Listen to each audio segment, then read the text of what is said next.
এবারের কুরবানি ঈদে সারা দেশে মোট ১,৬,২১,২২৮টি গবাদি পশু বিক্রি হয়েছে, যা গত বছরের চেয়ে প্রায় ৬ লাখ বেশি। প্রাণী সম্পদ অধিদপ্তরের তথ্য অনুসারে এবার মোট মজুদ ছিল ১,২৯,৮০,৩৬৭টি পশু।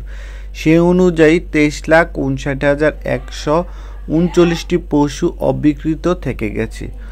গত বছর কুরবানিযোগ্য পশু ছিল ১,২৫,৩৬,৩৩৩টি।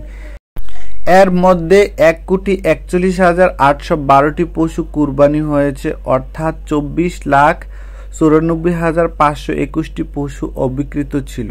আর ২০২২ সালে সারা দেশে ৯৯,৫০,৭৬৩টি পশু কুরবানি হয়েছিল।